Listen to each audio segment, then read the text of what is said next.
People, I am Village Boy and thank you so much for subscribing to this channel.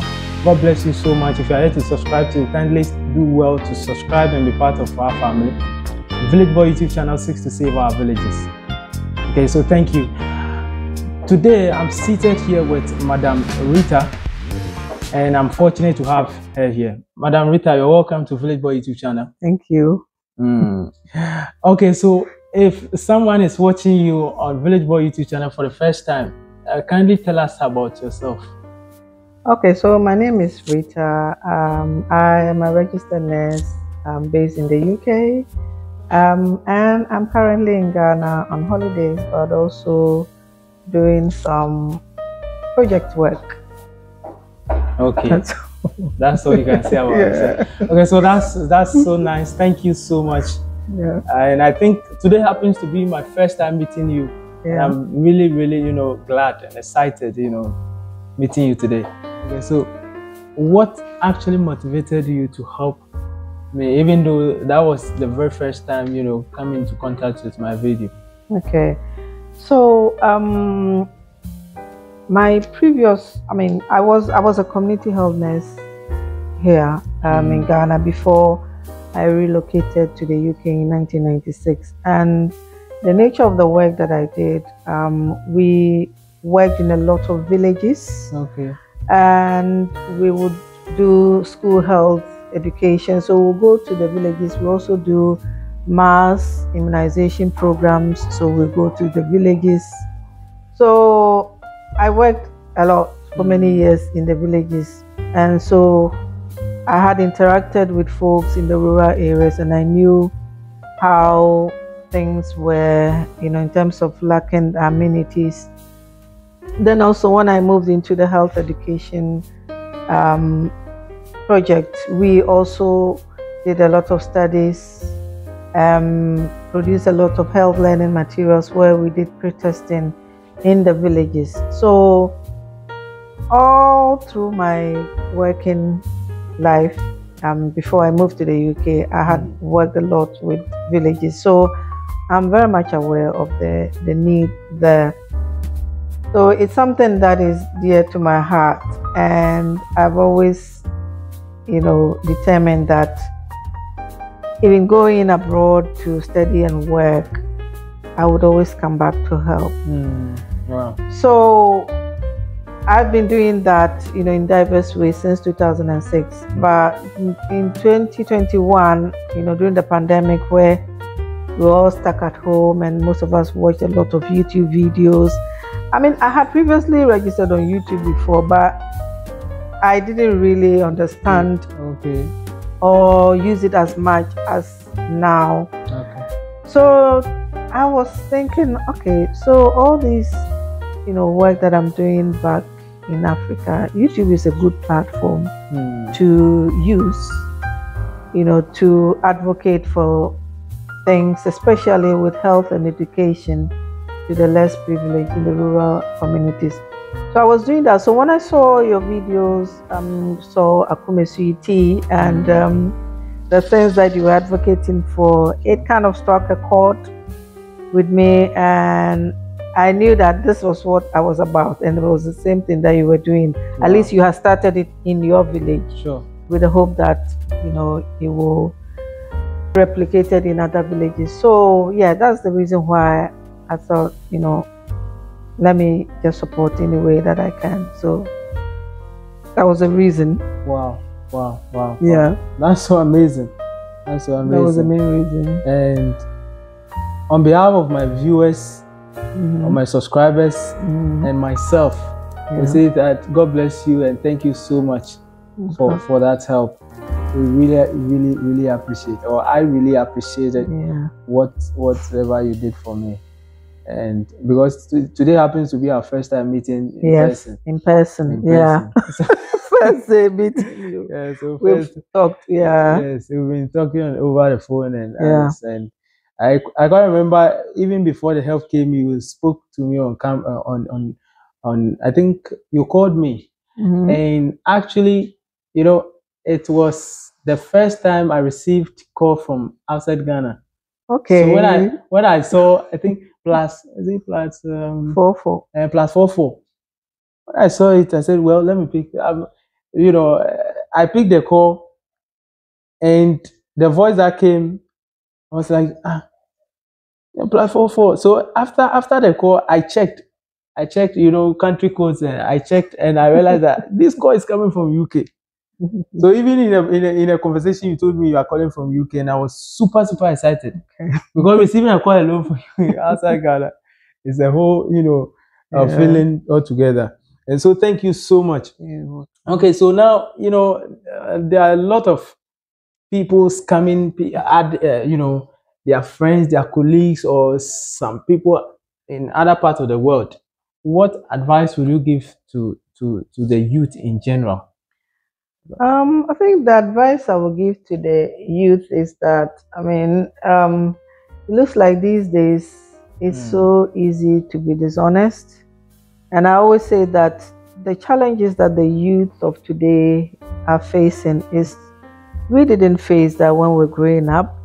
I mean, even in primary, secondary school, you don't have access to phone. There was no mobile phone, let alone access things on the mobile phone, go online. So there's a lot of pressure. There's a lot of information overload. Okay. If I can use this, it's coming from TikTok, it's coming from Instagram, it's coming from YouTube. I mean, all these platforms, they are good. We know that there are good things and there are bad things. Exactly. So when you are viewing it, you have to be discerning. Exactly. So I think it influences people to live a life that they can afford, and that in itself can actually motivate you to do things that are not good in order to fund that lifestyle. So yeah, it's a big issue, and I am a psychiatric nurse, and I know the psychological effects that it has on the youth. Some people go to the extent of being depressed, comparing themselves to other people, and being anxious and always suicidal and all that. So it is a big problem. My advice is be yourself. Be yourself. Be yourself and be honest. And these days the youth don't fear God, as the Bible says. You know, the fear of the Lord is the beginning of wisdom. That if you fear the Lord and abide by His word, then you're not gonna, you know, do all those things, because you know that you have a helper. There's a genuine way to go about things, rather than, you know, get rich quick, which in the end the consequences, it's always not nice.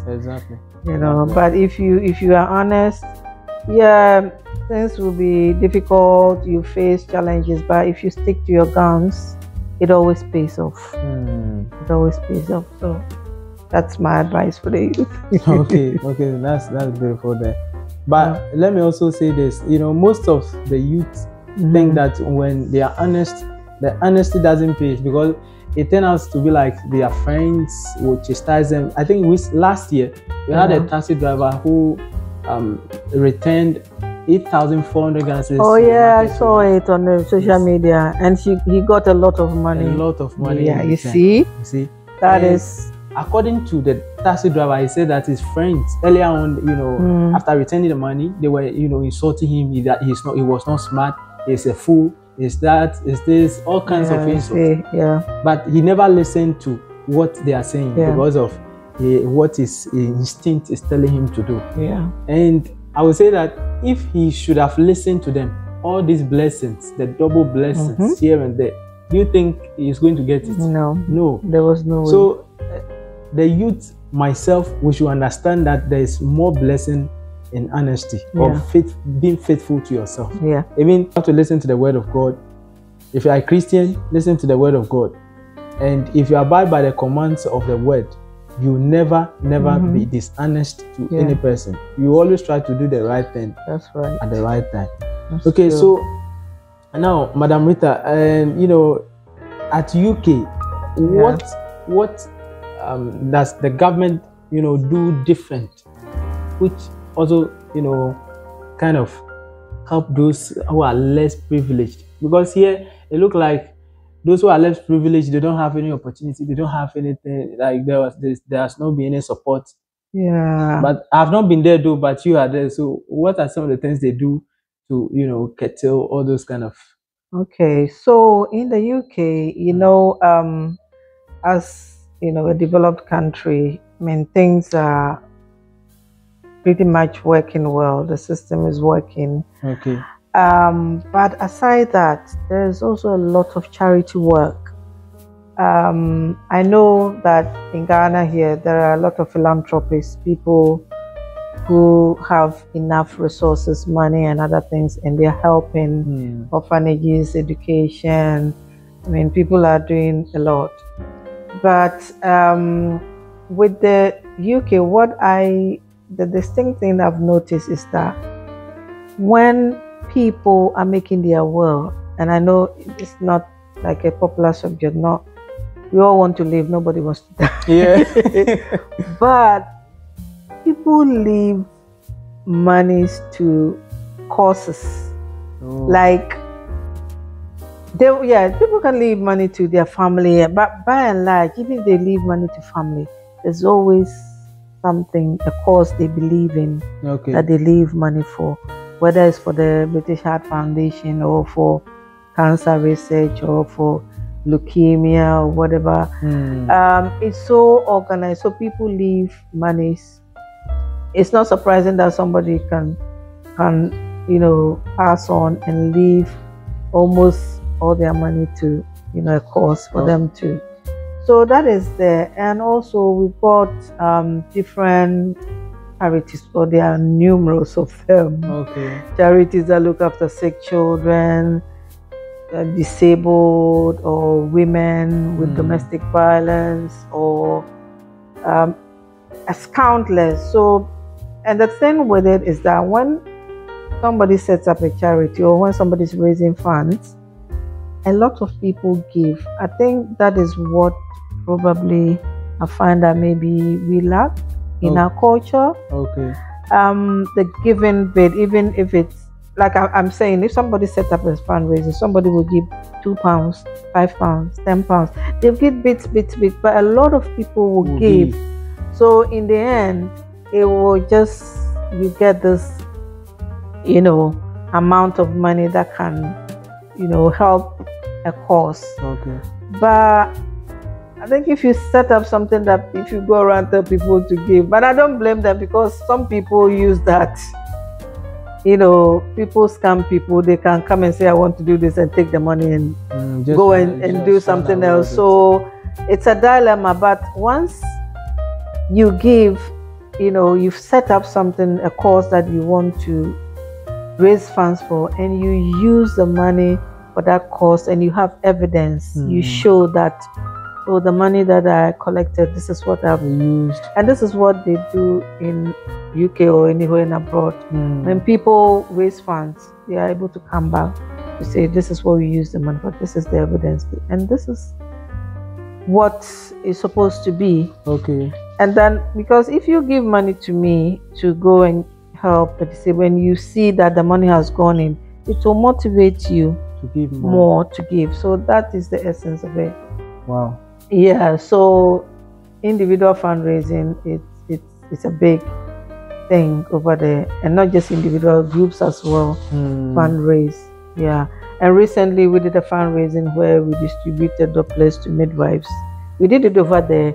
I came here and then we gave it to midwives. Wow. So we are following it up, and then we have the evidence we are going to show to the people who gave the money. So it's the honesty bit and trust that makes these fundraising and charities work. So I think it's a good option. It's a good tool that we can use to support the less privileged. Wow. Yeah. Wow. That's so that's so amazing. I hope you are enjoying the interview, right? Yeah. To enjoy more of this stuff, kindly subscribe and be part of us, right? Village Boy YouTube channel seeks to save our villages. And make sure you subscribe to the Chronicles of an African Diasporaness YouTube channel. Make sure you subscribe. Okay, so Madam Rita, even before we go, is there any hope for our villages? Hey, that's a very big question, no? I'm always I'm a glass half full person. Okay. I'm not, somebody will see the glass always half empty. I'm optimist. So I would say there's hope for our villages. Okay. I think we need people to stand up and advocate like yourself. Okay. I know that there's a bit that the government has to play its part. When we are talking about stakeholders in development, the government has to play its part, the community has to play its part, the individual has to play its part. So are these stakeholders, is everybody playing their part? Is the community playing their part? Because we also don't want an issue where it's like, okay, we are sitting down, everything for the government to come and do for us. Do it for us. Yeah. So there's a role for each and every one of the stakeholders. So if we do our part, I pray that things like the road that you mentioned, sure, and the telecommunication network, I don't know who is listening, or you never know. There's somebody who can, just make a decision and come to the aid of Akumesu ET. Sure. So we'll keep on advocating, and when it gets to the right protest action.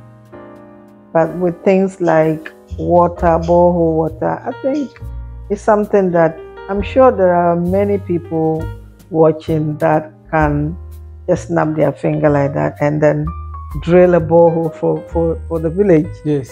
Because the water that you're drinking, man, it's just not good. Not good at all. It's not good for drinking. It's just by the grace of God that we don't even fall sick. Yeah. So there is hope. There is hope. So we will keep on persevering. Okay. We keep on advocating, and you never know. Yeah. Exactly. Okay. So thank you so much for that. And even before we go, do you have any final words? My final word is that I'm speaking to the African diaspora. I believe that we are capable, we have the capacity, we have the resources, we have the know-how, we have the expertise. All we need to do is start bridging the gap, and we bridge the gap by connecting with local communities, finding out what is happening, how best we can help them.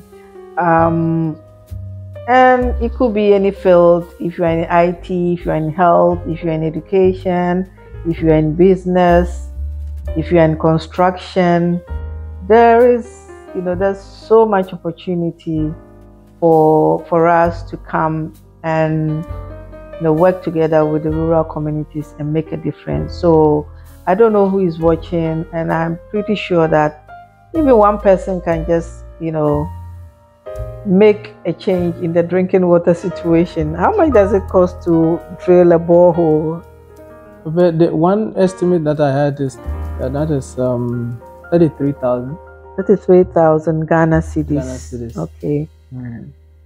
I think I'm sure that somebody is well able, exactly, and to support with this. So yeah, that's my word, and thank you in advance, and thank you all for supporting Village Boy channel. Thank you so much, and make sure you subscribe to Chronicles of an African Diaspora Nurse. Subscribe to a channel, be part of a family. Subscribe. How many times? Subscribe to a channel. These are some of the things that we can do. We all need to come collectively to do something better for our local communities. So if you're out there and you want to support us It's a must. I would say it's a must. It's a must. You need to come to our aid and assist us because, you know, it's really tough. But I know and I believe that you are going to do it. But how the Spirit will direct you. Okay. So thank you, Madam Rita. Thank you so much for coming, and I really appreciate you so much. God bless you. It's a pleasure. I pray that may the Lord Almighty grant you with more strength, because I realize that when you don't have strength, it will be something else. So may the Lord Almighty grant you more strength and protect your family, and whatever you want to achieve for this generation or for our communities, so shall it come to pass. Thank you so much. I'm honored. I'm honored to have you. Okay. Thank you too. You're welcome. You're welcome. Okay, so to our viewers, we have come to the end of this conversation. I hope you enjoyed the video. Subscribe and be part of us. Thank you so much. I'll see you again. Bye. Bye.